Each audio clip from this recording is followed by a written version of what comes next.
Will discuss citizenship by registration, but before that we need to understand our term person of Indian origin. So, a person shall be deemed to be of Indian origin if he or either of his parents was born in undivided India or in such other territory which became part of India after 15th August 1947. यानी कोई भी person जो है वो Indian origin का तभी माना जाएगा अगर उसका जन्म इंडिया में हुआ था इंडिया के विभाजन से पहले, या फिर उसके माता पिता में से किसी का जन्म जो है इंडिया में हुआ था इंडिया के विभाजन से पहले, या फिर किसी ऐसी जगह पे किसी ऐसी टेरिटरी में जो कि 15 अगस्त 1947 के बाद इंडिया का पार्ट बन गई। यहाँ पे हम पुडुचेरी का एग्जाम्पल ले सकते हैं जो कि इंडिया का पार्ट बनी थी 1962 के अंदर। Now comes to the main topic, citizenship by registration. So the central government may on an application register any person as a citizen of India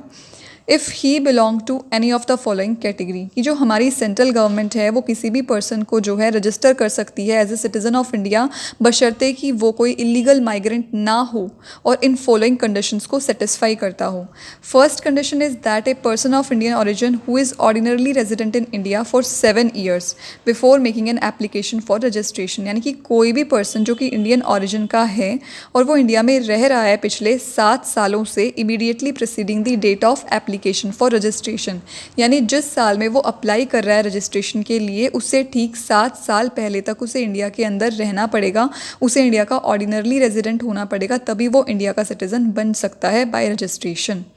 Second condition is that a person of Indian origin who is ordinarily resident in any country or place outside undivided India। यानी कोई person अगर ऐसी जगह पे रह रहा है अभी present as a ordinary resident बन के जो कि हमारे अनडिवाइडेड इंडिया का पार्ट नहीं थी, यानी अनडिवाइडेड इंडिया के बाहर का अगर कोई देश है तो अगर वो उस देश में रह रहा है तो वो और वहाँ का ऑर्डिनरी रेजिडेंट है तो वो पर्सन भी इंडिया का सिटीज़न बन सकता है बाय रजिस्ट्रेशन अगर वो इंडियन ओरिजिन का है तो। Third condition is that a person who is married to a citizen of India and is ordinarily resident in India for 7 years before making an application for registration। यानी कोई भी person जिसने India के citizen से शादी की है और शादी के 7 साल हो चुके हैं, इट मीन्स कि शादी के 7 साल होने तक वो इंडिया के अंदर ही रह रहा है, तो वो पर्सन अप्लाई कर सकता है इंडियन सिटीज़नशिप के लिए through the registration. Fourth condition is that minor childrens of persons who are citizen of India. ये तो ऑब्वियस सी बात है कि कोई भी अगर इंडियन पेरेंट है तो उसका अगर कोई बेबी होता है, कोई बच्चा होता है, तो वो ऑटोमेटिकली इंडिया का सिटीज़न बन जाता है। Fifth condition is that a person of full age and capacity whose parents are registered as citizen of India. यानी कोई भी person of full age, it means 18 year of age, जिसके parents India के registered citizen हैं, वो बंदा 18 years की as का अगर है तो वो ऑटोमेटिकली इंडिया का सिटीज़न बन जाता है अगर उसके माता पिता जो हैं वो इंडियन सिटीज़न हैं।